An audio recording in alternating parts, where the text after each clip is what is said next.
Before I open the scriptures and we look this morning in Matthew chapter 2, I just want to say this to somebody or to some of you out there that this may apply to. There have been two distinct times that I can remember in my life that I felt like I was losing my faith.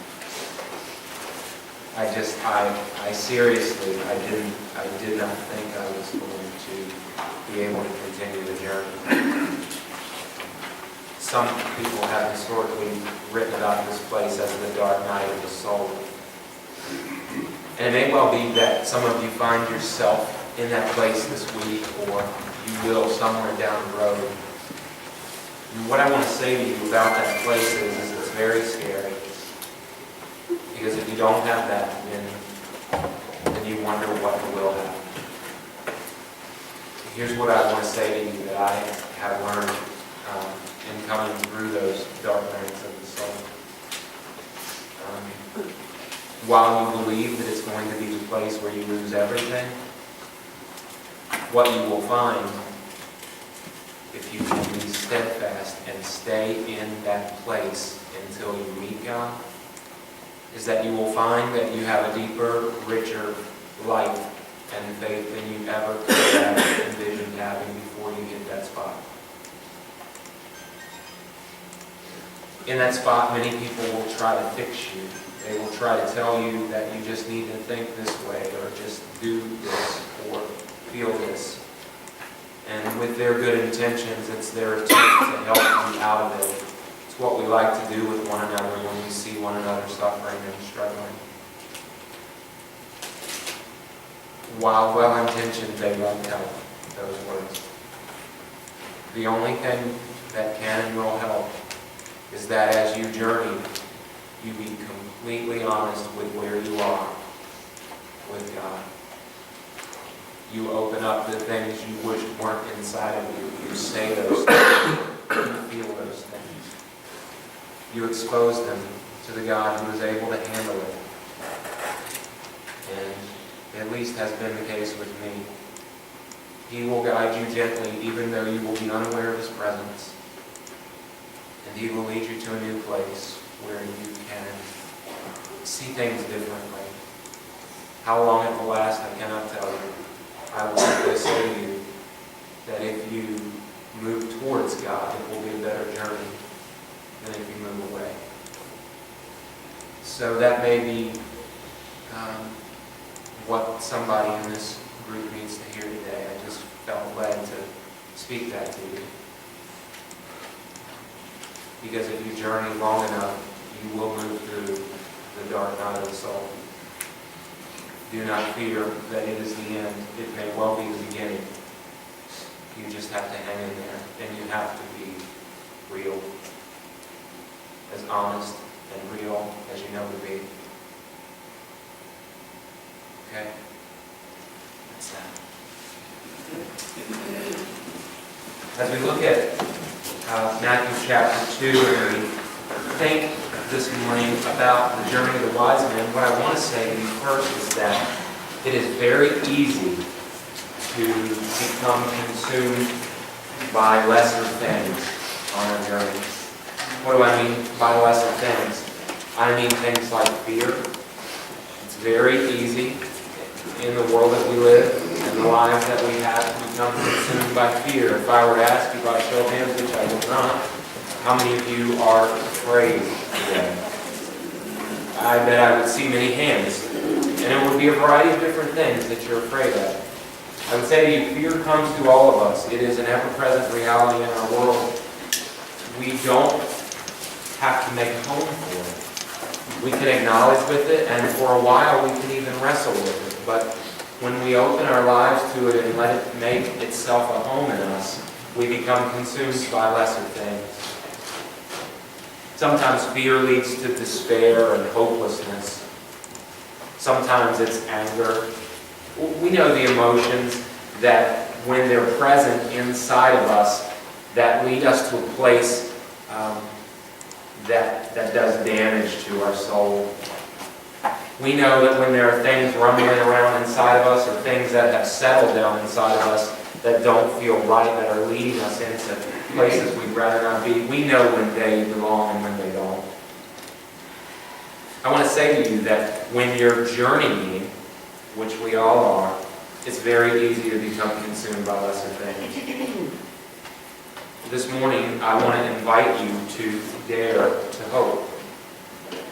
I want to invite you, in spite of the things that you may be wrestling with, the things that you may be dealing with in some very real way, I want, in the face of that, to invite you to hope.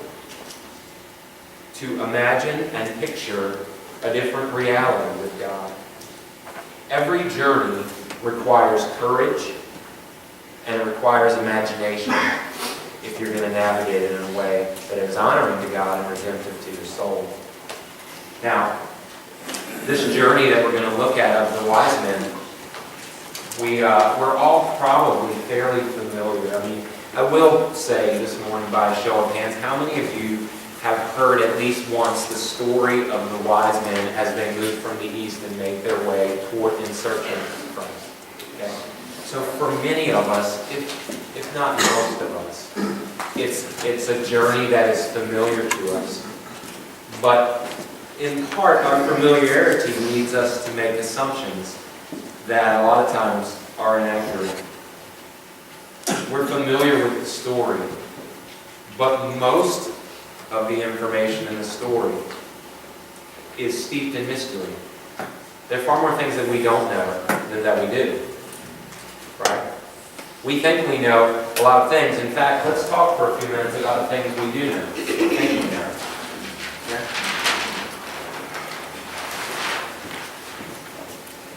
One of the questions I want us to begin with is, who were they? What do we know exactly about the wise men? What do we know about them? We know that they were from the east.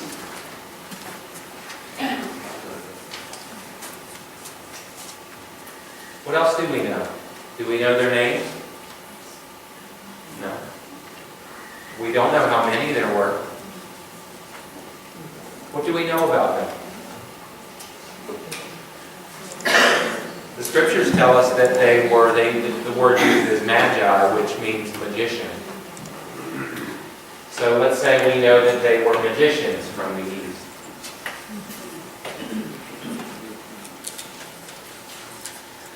It's not much, is it? Okay? We don't know really who they were. We don't know really how many there were. When we say they came from the east, do we have a specific place? Not according to the scriptures, we don't. There have been many who have speculated, and we'll get there in just a moment, scholars, theologians who have speculated exactly where they came from. And I'll posit some of that for you. But we don't really know where they came from other than east of Jerusalem. When did they arrive? Do we know? Somewhere between 2 months and 2 years after the birth. That's a pretty wide scope.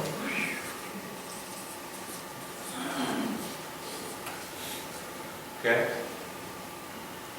So we know that there are men, magicians from the east, who arrived 2 months to 2 years after the birth of Christ. How did they know the significance of the star? They saw a star in the sky, right?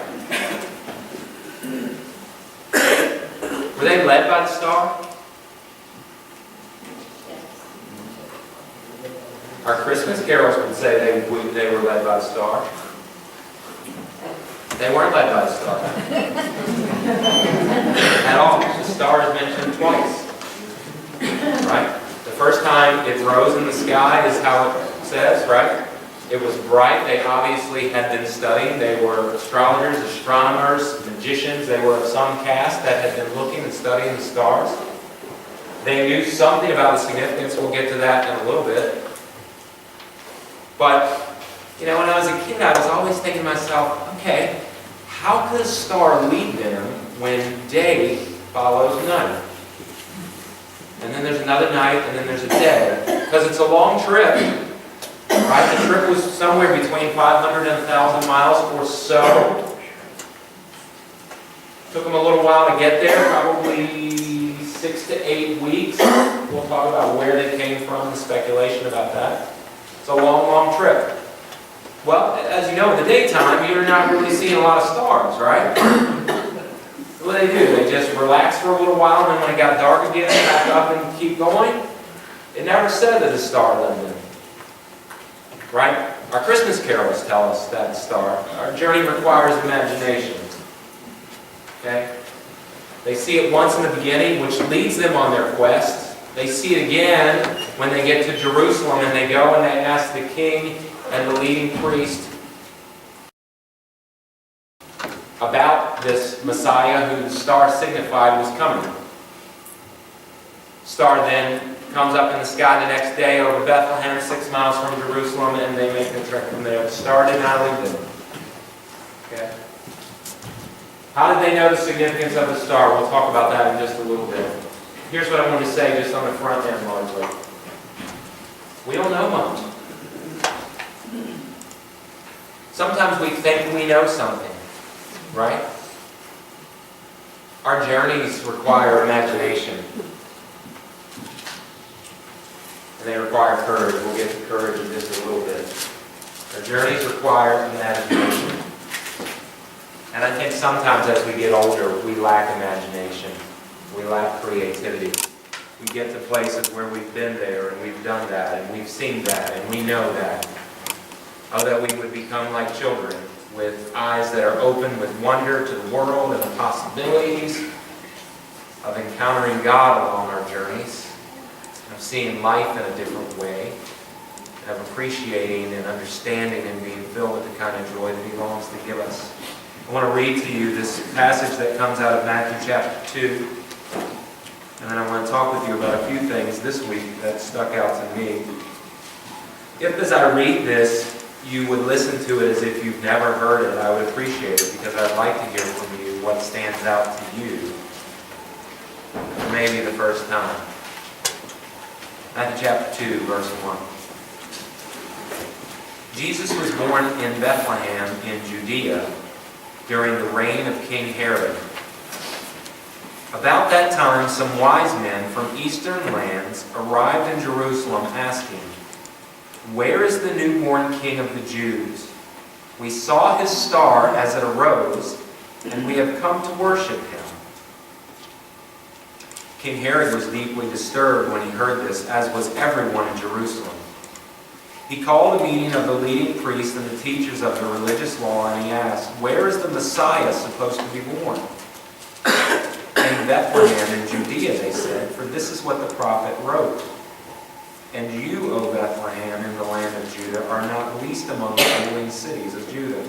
For a ruler will come from you, who will be the shepherd for my people, Israel." Then Herod called for a private meeting with the wise men, and he learned from them the time when the star first appeared. Then he told them, "Go to Bethlehem and search carefully for the child. And when you find him, come back and tell me, so that I can go and worship him too." After this interview, the wise men went their way, and the star they had seen in the east now guided them to Bethlehem.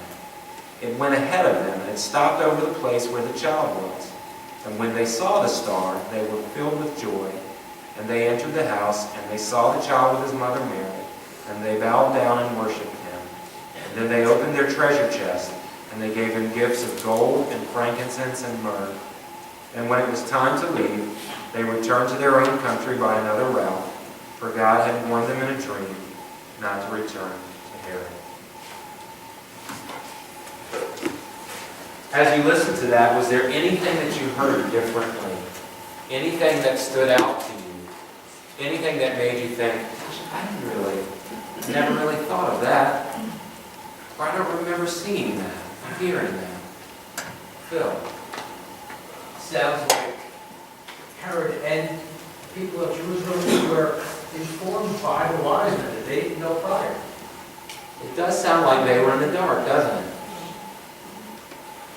The very star where it was, everybody in that town was totally clueless to the fact that it was there. That's what it sounds like. That's what it seems like.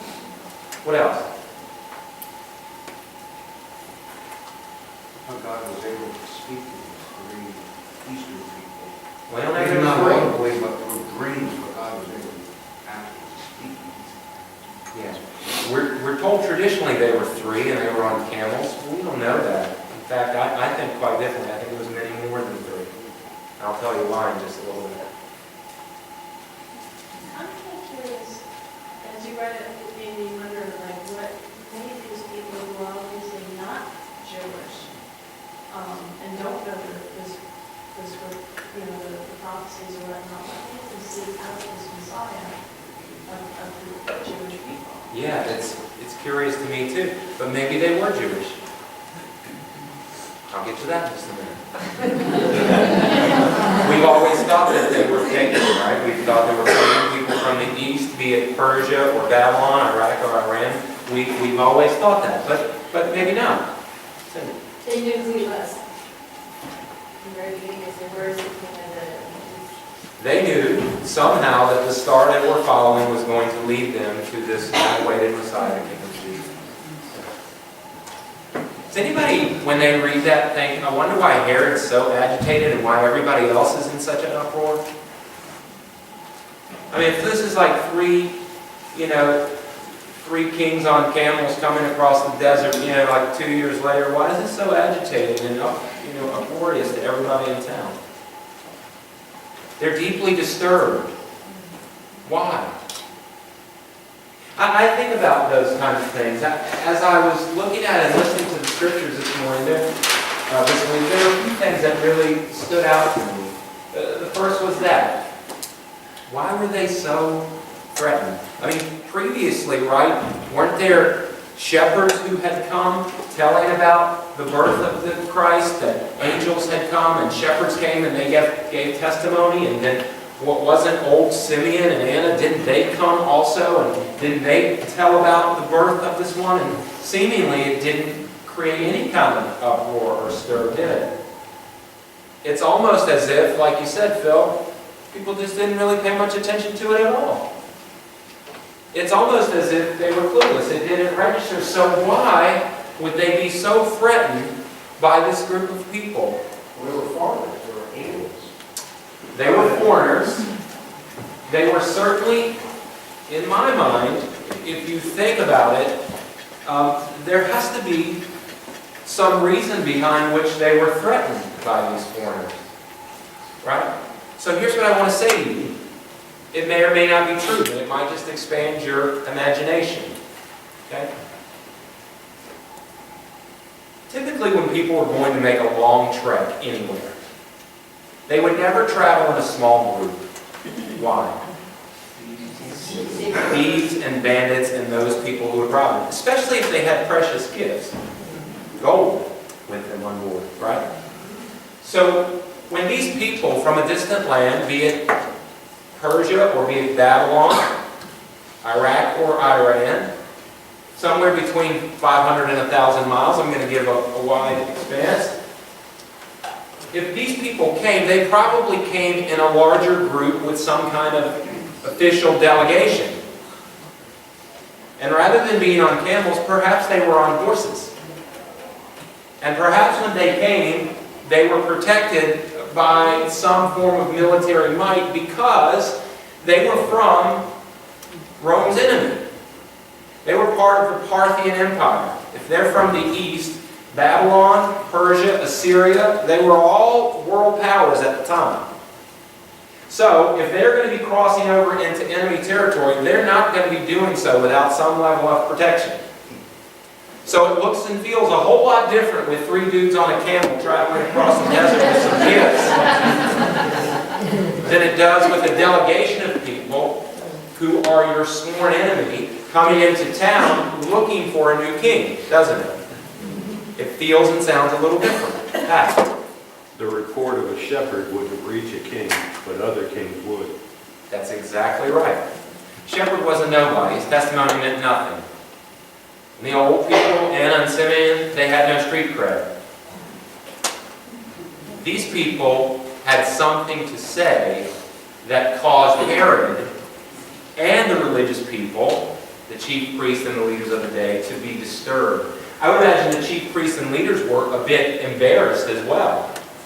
These people, coming from a great distance, foreigners, are going to tell you about something you should already know. They quote Micah the prophet, right? About this one who is to be born, and they were sitting right in the middle of it, and it's these foreigners who come and bring this news. Right? I would imagine there's a little egg on their face. They're a little embarrassed.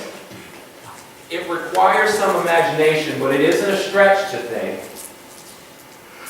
that perhaps it was a delegation coming in on horse with power, traveling across a long land at great risk to their lives, who were willing to do so, which we'll get to in just a minute, for a very significant purpose. Now, why do I think that perhaps they might have been Jewish? It's very possible that they were Jewish. Does anybody remember about 600 years previous when Babylon came into the land and they pillaged it and they took people out and they deported them back to Babylon? Does anybody remember that? We just went through that over this past year. Chief among the people, one of the leaders that they took out, to give you a hint, he has his own book, was the chief of magicians in the day, chief of the Magi 600 years earlier. Anybody remember who that was? Daniel. Chapter 4, verse 9, chapter 5, verse 11. It references him being the chief of the Magi. And Daniel was a great man of faith who introduced them to the Scriptures. Now, Esther and Mordecai would come along behind, and it would say in the book of Esther that many of the people in the land became Jews. So it is not a stretch for me to think that the descendants of those who came down, be it either ethnically or religiously with their faith, were aware of the prophecies of Daniel and those who had gone before him, and they were instructed about the way of this new king who was to come. They had inside information that had been passed down over the years. Maybe they were pagan, but maybe they weren't. Maybe they had a faith that had been built on those who had come before and who had instructed them. Maybe they knew something about the sign that they were looking for. See, even prior to Daniel, there was a prophecy given back by Balaam in Numbers about a star and a king. And they say, many theologians and scholars say, that Balaam might have been sort of the originator of all the Magi, the magicians.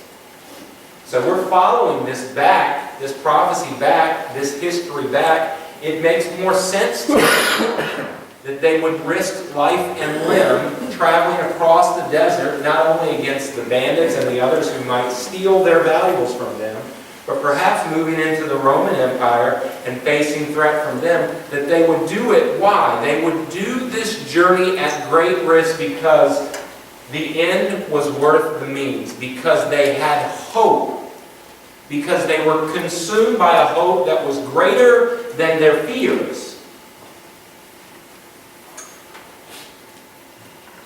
It speaks to me a little bit. Say, this journey starts to make a little bit more sense now when I can think about my own over and against it. Once I have some history and once I have an understanding, it allows my imagination and my creativity to begin to expand about the possibility of my own journey over and against this one. There's so much that's steeped in darkness and in mystery. So much about this story. But there's some things that ring true. And when I get to the end of any passage, I always ask this question: so what, who cares?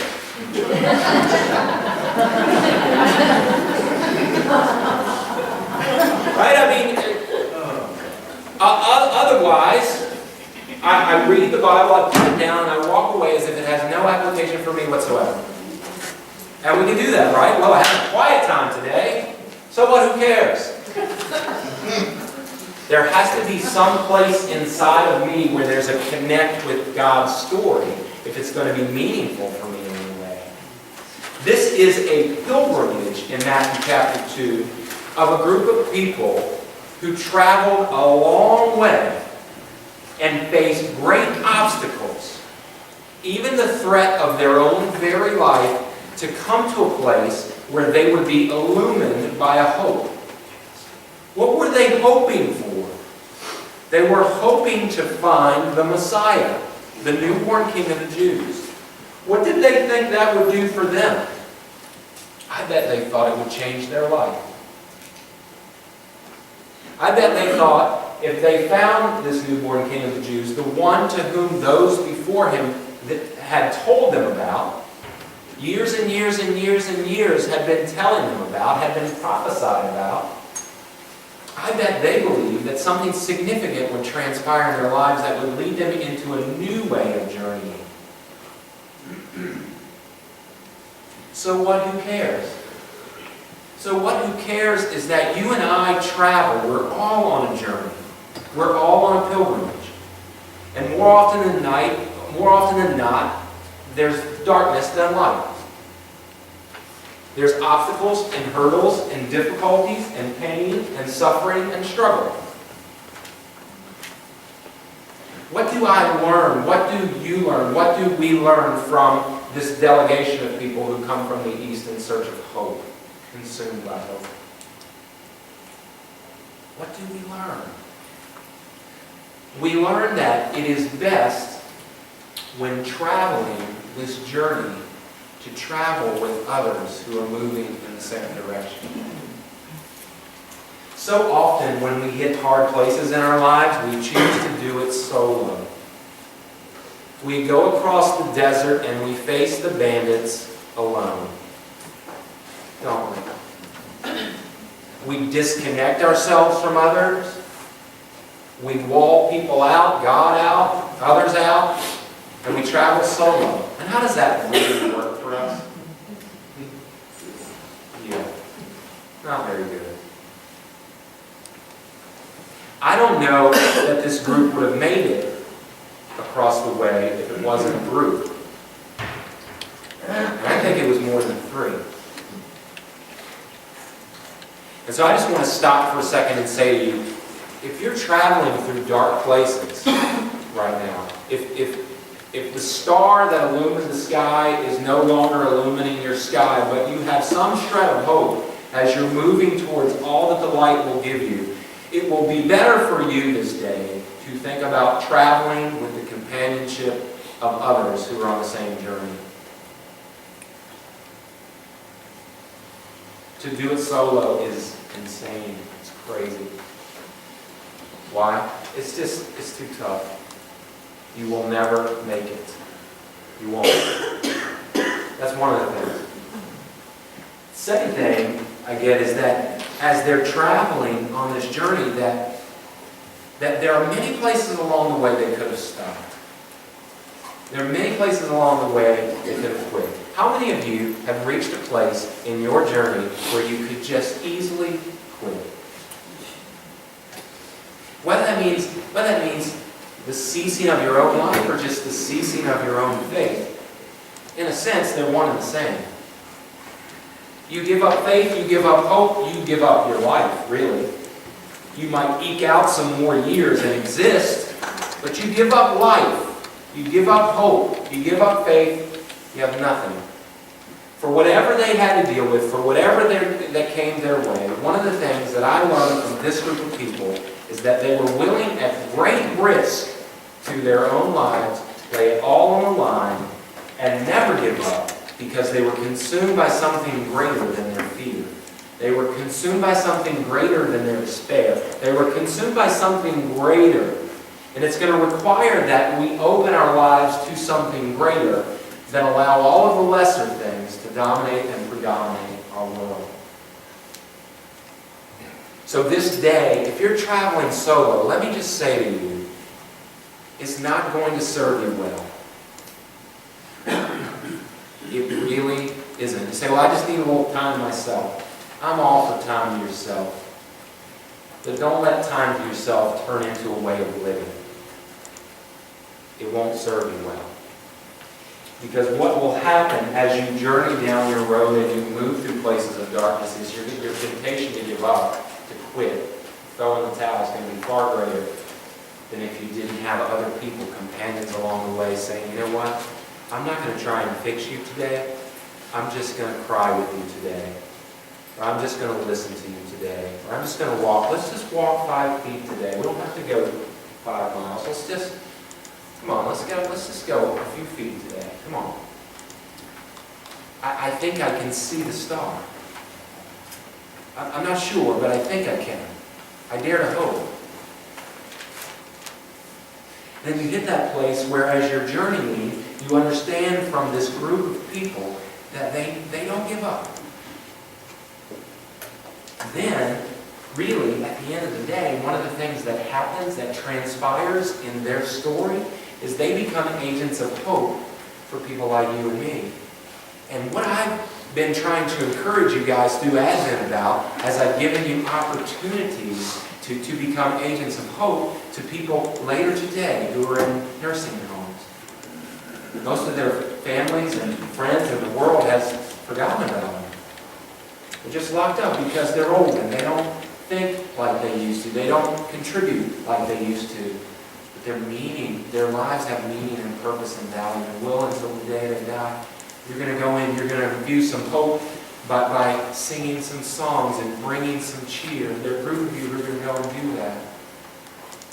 There's some of you who have gone and tried to bring hope to people who live in a place, people who have AIDS and HIV, and you're trying to decorate and bring light to their abode. And you've been busying yourselves by investing in a way that would bring hope to them, to say, hey, I don't know this person from Adam, but they've come to make my living space a better place to be.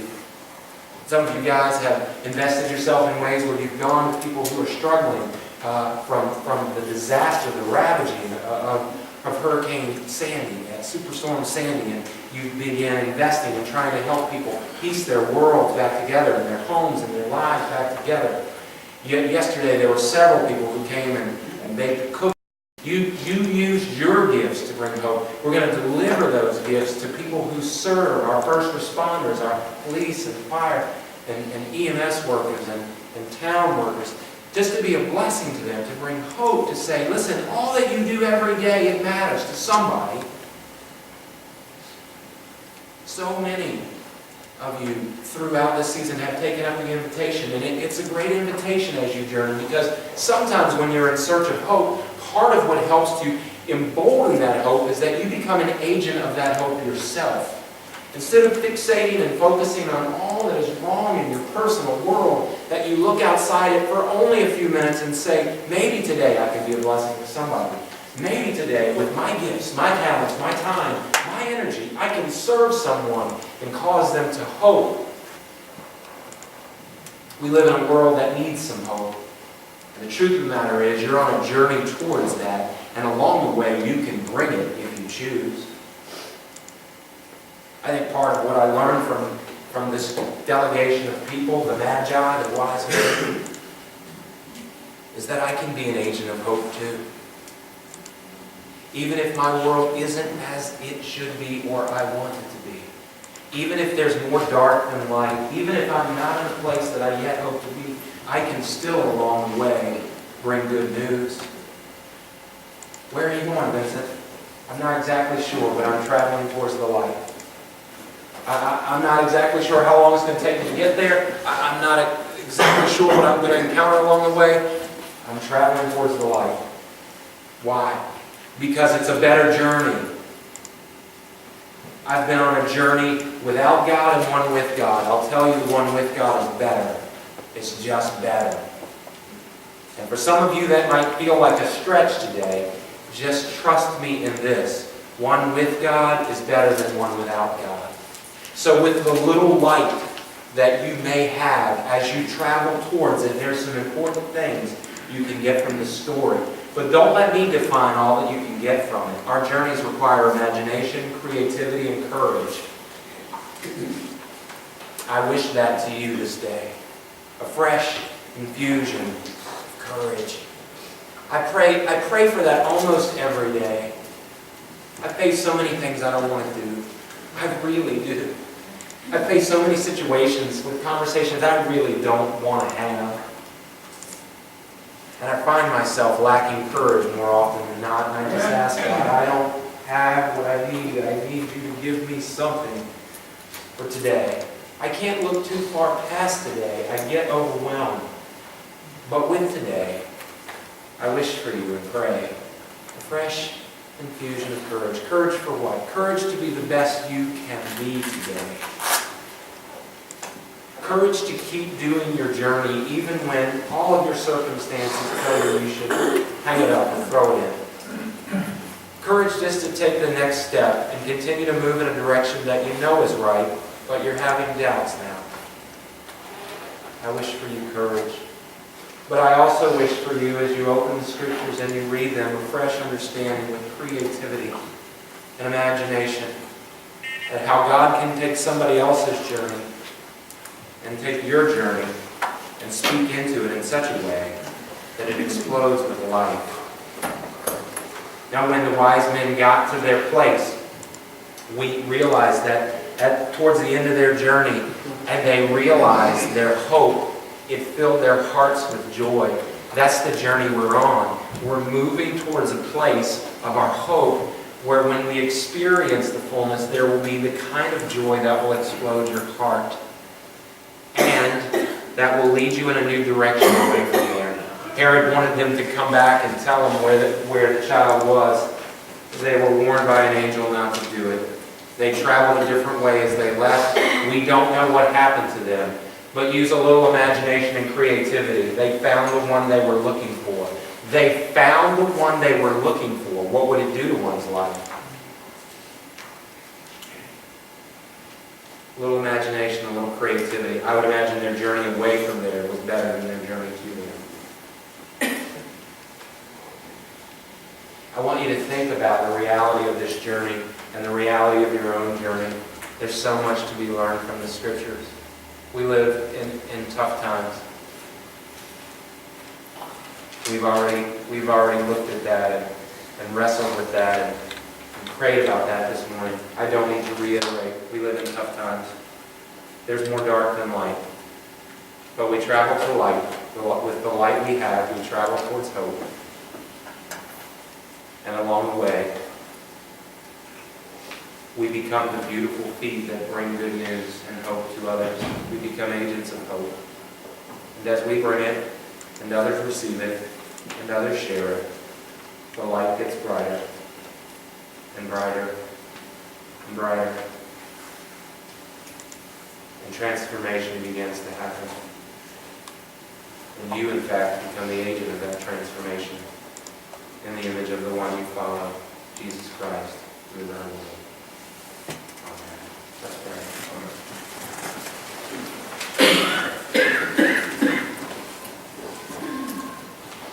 Lord, we open ourselves to the possibility of what journeying towards you with a daring willingness to hope in spite of what our circumstances might show us.